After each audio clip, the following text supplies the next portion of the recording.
It is good to see all of you in the house of the Lord on this first Sunday in 2024. And it is a wonderful thing where we can come together as God's people, first Sunday in 2024, and lift our voices up in worship. Now, on behalf of Angela and the boys, the three boys, that's my signature way of saying our family. On behalf of Angela and the three boys, I'd like to wish all of you a very meaningful 2024. It is our prayer that Jesus will increase in your lives in 2024. That's a very simple wish, but it is the most important wish, because if Jesus increases in our lives, then we look at all the trials, we look at all the tribulations from God's perspective. And so we wish you a 2024 where Jesus will increase. I'd like to begin our reflection for today by reading an article that Danny Dutton is an 8-year-old boy, and he was asked to write something about God. And he titled his little essay, call it an essay if you will, called Explain God. And this article by Danny Dutton, 8 years old, appeared in their Sunday school magazine. So here is what Danny says. One of God's main jobs is making people. He makes them to replace the ones that die so that there will be enough people to take care of his things on earth. He doesn't make grown-ups, just babies. I think because they are smaller and easier to make. That way, he doesn't have to take up his valuable time teaching them to talk and walk. He can just leave that to mothers and fathers. God's second most important job is listening to prayers. An awful lot of this goes on since some people, like preachers, for instance, and things, pray at times besides bedtime. God doesn't have time to listen to the radio or TV because of this. Because he hears everything, there must be a terrible lot of noise in his ears, unless he has thought of a way to turn it off. God sees everything and hears everything and is everywhere, which keeps him pretty busy. So you shouldn't go wasting his time by going over your mom's and dad's heads asking for something that you couldn't just have. You should always go to church on Sundays because it makes God happy. And if there's anybody you want to make happy, it is God. Don't skip church to do something. This is Danny Dutton, not Pastor Ben. Don't skip church to do something you think will be more fun, like going to the beach. This is wrong. And besides, the sun doesn't come out at the beach until noon anyway.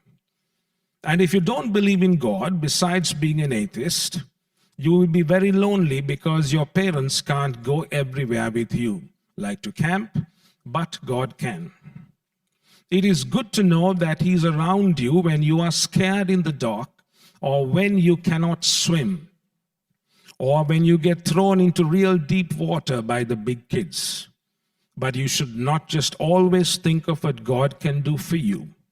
I figure, and this is the most important part, I figure God put me here and He can take me back anytime He pleases. And that's why I believe in God. Now that's Danny Dutton, 8 years old. And if you listen to Danny Dutton's little reading and you said, that's sweet, that's cute, wonderful. But if you look and analyze, and if you reflect on little Danny Dutton's article, you will realize that it focuses, or it brings out, or it highlights two very important aspects of stewardship. Number one is that all that we have is given to us by God. And number two, God has placed us on this earth with a purpose, and that is to take care of His matters. Now, Esther, I see Esther at the back there. Thank you for reading Psalm 8. And Psalm 8 is a shorter psalm written by King David. And in this psalm, he begins, which is really our base for reflection today, in Psalm 8, King David begins by talking about the greatness of God, the magnificence of God. He talks about the wonder of creation. And as Pastor Roger supported that with the song, how marvelous, how majestic is your name. That's the theme of Psalm 8. And then if you watch Psalm 8, which I believe my friend Noah will bring up in a moment. Let's go back to Psalm 8. We'll hold it there. That's fine. Thank you. If you go through Psalm 8, having talked about the greatness and the majesty of God, King David now drops down to talk about man. And he says, God, when I look at mankind, when I look at the human race, and perhaps even the mess that we are in, he asks this question, I wonder why you care for us. I wonder why we are so important to us. And then he brings in the angels. He says, you have made mankind a little lower than the angels. Now, as you know,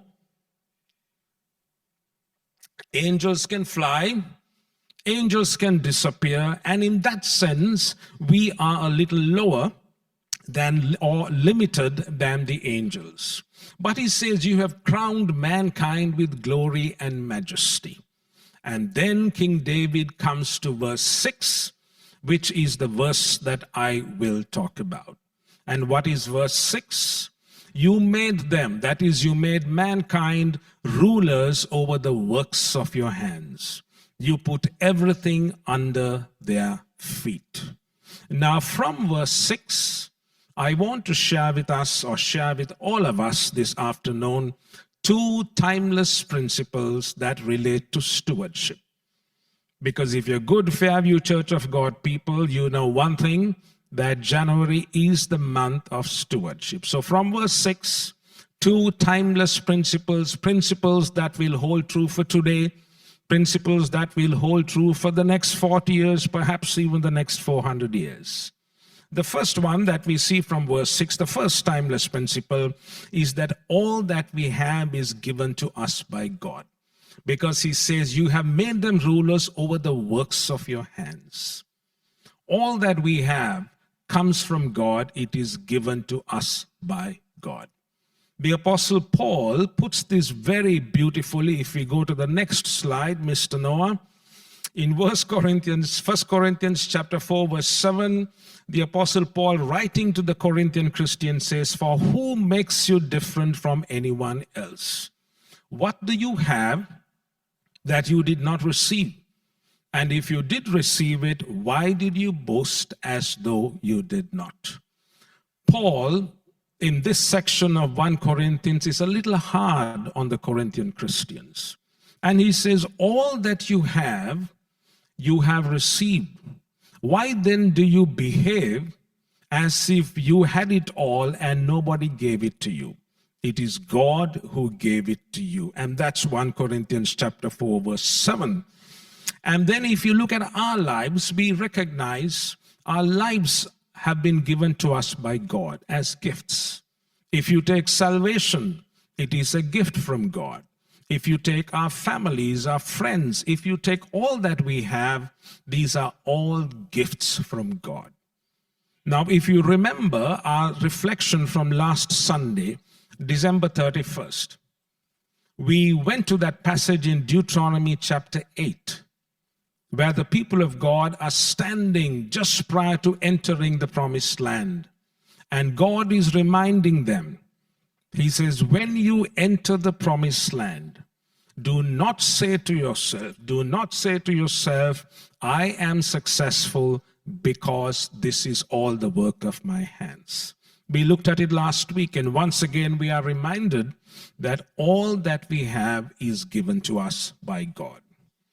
The second timeless principle that I want to talk about is that stewardship calls for protecting and expanding the assets of the owner. So the first one was all that we have has been given to us by God. I quote from Samuel Morris's article. He wrote an article called All Gods, meaning everything belongs to God. And here's what he says. Don't even fight for ownership because it is simply not available. Just because you have something or are in the vicinity of it, this does not mean that you own it. You are only meant to take care of it. And that's a wonderful, practical definition of stewardship. All that we have has been given to us by God. Timeless principle number 2, stewardship calls for protecting and expanding the assets of the owner. You will notice the dual emphasis. It calls for protection. It also calls for expanding the assets of the owner, or increasing value or growing the assets of the owner. Now, we as human beings are prone and we are very good at protecting the assets. But we see that stewardship is not just about protection, it is also about expanding the assets of the owner. We all remember the parable of the talents. There was the 5, there was the 2, and there was the 1. And why was that steward reprimanded? That 1 talent, you will remember, he didn't squander it. He didn't lose it. He protected it, and he protected it very well. He hid it in the ground, and that's why he was reprimanded. So if we have our talents, I'd like to call it kingdom assets. It might be financial, it might be relationships, it might be history, tradition, it might be networks, it might be any one of these things. But we might be protecting it, but that's only half the story of stewardship. Because if you look at verse 6, if we may go back, Noah, to Psalm 8, verse 6, you made them rulers over the work of your hands. You put everything under their feet. That word ruler has 2 dimensions coming together. One is protection. The other is expansion of the owner's assets. One without the other is not complete stewardship. Let me give you an example. Let's say you are going away with your family for 6 months and you are closing down your house and you have handed it over to a management company to take care of it for you for 6 months. Let's say you consult management company A and you sign an agreement with them and you take off for 6 months. You come back and your house is safe. Weeds have grown in the garden. When you open the front door, the place is dusty and it's not smelling too good, but the place is safe. Weeds have grown all over in your backyard, front lawn, call it what you will, but the house is safe. That's management company A. Let me give you another scenario. Let's say you're going away for 6 months, you're closing your house, you're handing it over, but this time to management company B. When you come back, when you get off your vehicle from the airport, you are pleasantly surprised to see your garden is well maintained. They've even planted flowers and the lawn is well maintained. And you open the door, they've cleaned the inside, they've even placed flowers inside your house.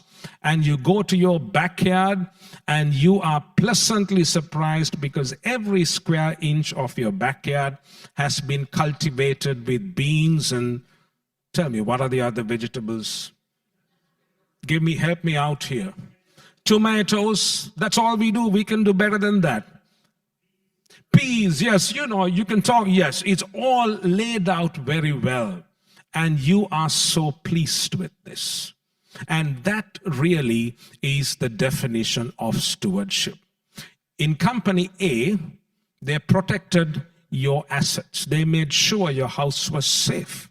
They made sure the doors and windows were locked and nothing was missing. But that's all they did. But company B, They protected your assets, but they went beyond that. They actually brought forth something that was not there when you left 6 months ago. They added value to your property which was not there when you left 6 months ago. They unearthed some potential in your asset that you did not know existed 6 months ago. And that really is what stewardship is all about. And so when we look at 2024, as we move forward as stewards individually and collectively as a church, I believe we've done very well in terms of protection. We have protected our kingdom assets, whether it's networks, whether it's connections, whether it's relationships, whether it's history, whether it's the financial realm. We have protected it and we have done well. But there is another side which you see in verse 6, that rulership involves not mere protection, but expanding the assets as well. You remember Joseph in the Old Testament. Joseph was Pharaoh's steward. He protected Pharaoh's assets, and if you read the whole story, you will discover that he also expanded, he increased the asset base of Pharaoh by sharp and shrewd thinking. And so as we face 2024 individually, you may have protected all that God has given you, but you don't want to be like the steward who buried it and said, God, I've kept it safe when you come back.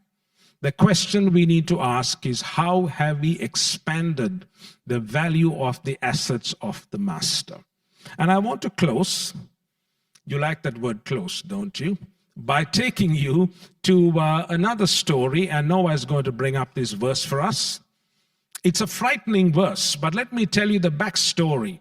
This is the parable of the rich fool in Luke chapter 12. This is the story of a man who had a bumper harvest. And because the harvest was so great and large, he started building extra barns and extra storage spaces. And then he said to himself, I've done so well, and now I'm going to relax and enjoy life. And then God said to him, this is our Lord Jesus Christ telling a parable. When our Lord Jesus tells or shares parables, we better pay close attention, because it means that he wants for us to draw some serious and deep insights from these parables. So what does Jesus remind us in this parable? In verse 20, he says, but God said to this rich fool, you fool, this very night your life will be demanded from you. Then who will get what you have prepared for yourself?